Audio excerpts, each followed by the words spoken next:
Bonjour, bienvenue sur le podcast des parents curieux, le podcast pour accompagner les jeunes parents sur les grandes questions de bébé.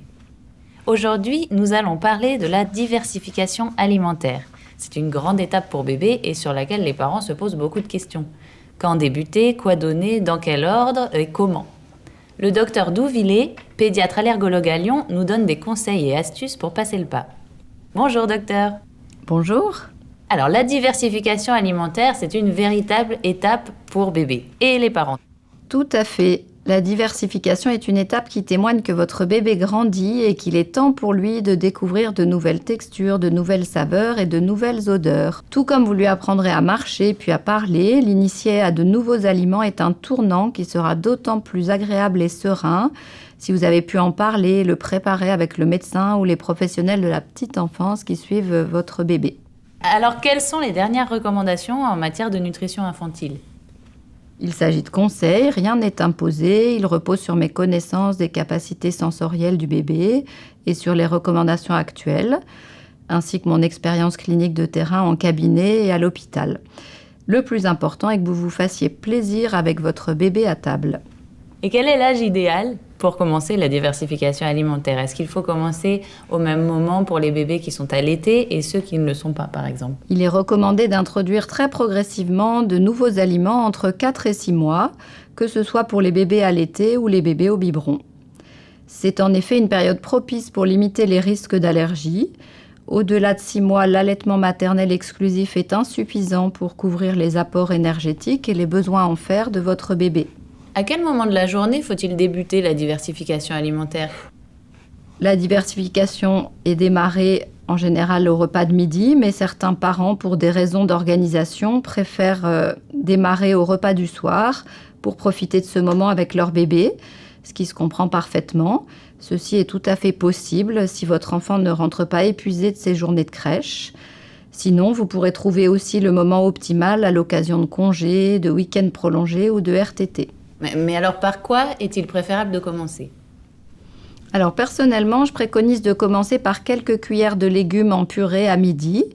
Il est préférable de donner un seul légume à la fois au début et de changer de légumes tous les jours. Quelle quantité faut-il donner ? Certains bébés sont très vite à l'aise avec la cuillère et acceptent d'augmenter rapidement les doses jusqu'à 130 g de purée environ.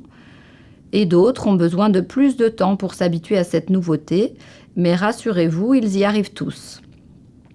Plus le moment du repas sera agréable et plus vous avez confiance dans les capacités de votre bébé, plus il sera à l'aise. Pas de panique si votre bébé a besoin de temps, armez-vous de patience et vers 6 mois, il y parviendra. C'est pour cette raison que je préfère commencer dès 4 mois. Et j'avais une autre question. Est-ce qu'on peut proposer tous les légumes à bébé dès le début de la diversification ? Alors, il vaut mieux commencer par des légumes simples, type carottes, courgettes, poireaux, petits pois, brocolis, haricots verts, en évitant au départ les légumes trop forts comme le chou, les navets ou les salsifis. Et quel type de légumes faut-il choisir ? Frais, surgelés, petits pots ? Privilégiez les produits frais et de saison, mais les petits pots et les légumes surgelés conviennent parfaitement aussi. Vous conseillez de changer de légumes tous les jours ? Vous pouvez changer de légumes tous les jours ou tous les 2 jours pour varier les plaisirs. Le lait maternel ou lait de suite deuxième âge étant l'aliment principal, il sera présent à chacun des repas de bébé. Et si bébé n'est pas allaité, vous diminuerez en parallèle son biberon de midi jusqu'à 150 ml environ. Et quand peut-on introduire les fruits ? 7 à 10 jours après, quand il commencera à être à l'aise avec la cuillère, vous pourrez lui proposer également une purée de fruits au goûter, en procédant de la même manière. En parallèle, on peut commencer à introduire les céréales. Sous quelle forme ?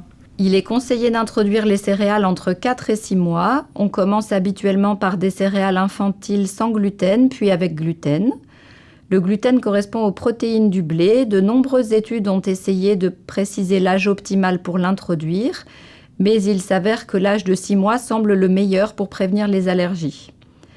Le gluten peut être introduit sous forme de céréales infantiles dans les biberons matin et soir, mais également sous forme de petites pâtes ou semoules mélangées aux légumes et mixées pour le déjeuner de bébé. Cette option permettra au bébé allaité de découvrir aussi le blé vers 6 mois. Les céréales permettront d'enrichir un peu les biberons des petits mangeurs et peut-être de rassasier votre bébé pour l'aider à faire ses nuits. On a parlé des légumes, des fruits et des céréales. Les prochains aliments à introduire sont les protéines. Tout à fait. Quand votre bébé mangera environ 130 grammes de légumes à midi et 130 grammes de purée de fruits à 16 heures, vers 6 mois, vous pourrez introduire les protéines au repas de midi. Ces besoins en protéines sont de 10 grammes par jour environ à cet âge, ce qui représente 2 cuillères à café. Viande, poisson, œufs, est-ce qu'on peut tout donner ? Toutes les viandes sont autorisées, mixées et cuites à cœur, en évitant les abats et la charcuterie. Tous les poissons blancs sont permis, sauf le poisson pané. Il vaut mieux attendre un peu avant d'introduire les poissons gras type maquereau et sardines. Et puis l'œuf sera introduit sous forme d'un quart d'œuf dur avec le jaune et le blanc mixés dans la purée. Et faut-il ajouter de la matière grasse quand on cuisine ? Oui, à partir de 6 mois, vous pouvez ajouter une cuillère à café d'huile végétale non cuite dans le plat de midi. Les acides gras essentiels sont nécessaires pour couvrir les besoins énergétiques et le développement du système nerveux de votre enfant. Les plus intéressantes sont l'huile de colza et l'huile de noix ou un mélange d'huile végétale. D'accord, mais alors, vous avez dit que le lait restait l'aliment principal de bébé. À partir de quand peut-on commencer à introduire des laitages de type yaourt, fromage blanc ? Et doivent-ils remplacer le lait ?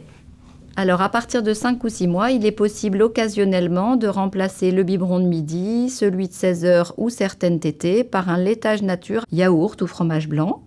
Ceci permet de varier les plaisirs en couvrant les apports recommandés de calcium, protéines et vitamines.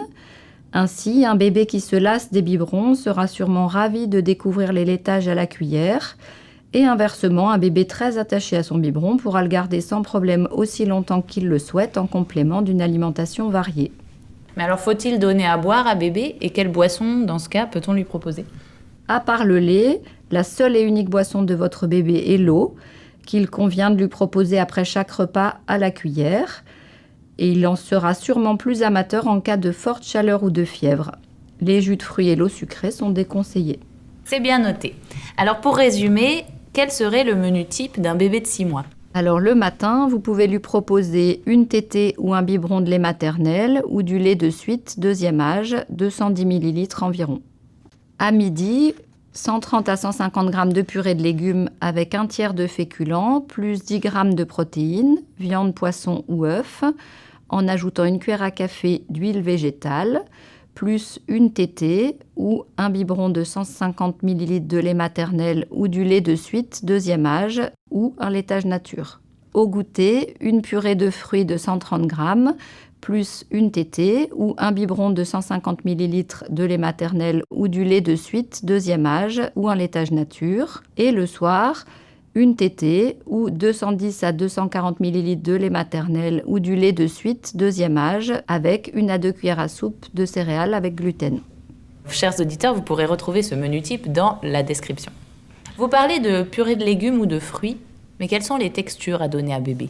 Au début de la diversification, il me paraît indispensable de commencer par des purées lisses et onctueuses. En revanche, dès 6 mois, les purées de légumes et de fruits seront mixées moins finement et des petits grains de semoule ou vermicelle fondant permettront à votre bébé de découvrir de nouvelles textures. Là aussi, c'est très simple pour certains bébés et d'autres ont besoin d'un peu plus de temps. Et à partir de quand faut-il introduire les morceaux ?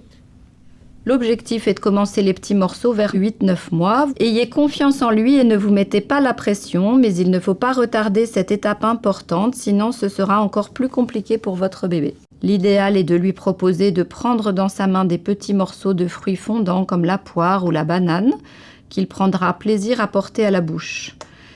À partir de 8-9 mois, vous pouvez également lui proposer un boudoir ou une croûte de pain dur qu'il sera ravi de mâchouiller même s'il n'a pas encore de dents, toujours sous la surveillance d'un adulte et bien installé en position assise dans sa chaise haute. Pour aider votre bébé, il est préférable de séparer les morceaux des purées lisses pour ne pas le surprendre et déclencher un réflexe nauséeux.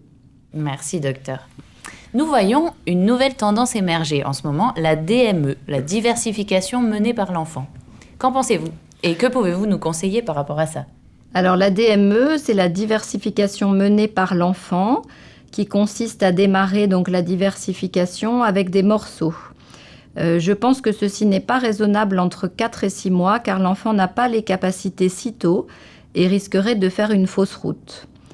En revanche, comme nous venons de le voir, ceci est tout à fait adapté entre 8 et 9 mois Et ce n'est pas parce que le bébé a démarré par les purées qu'il ne sera pas rapidement à l'aise avec les morceaux quand il en aura les capacités.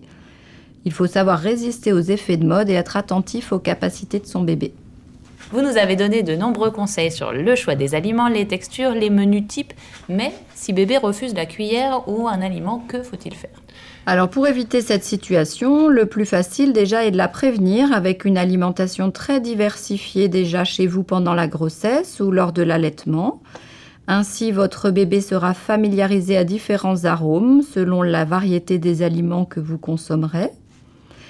L'exposition à ces différentes sensations olfactives, gustatives et tactiles favorisera l'acceptabilité d'aliments nouveaux.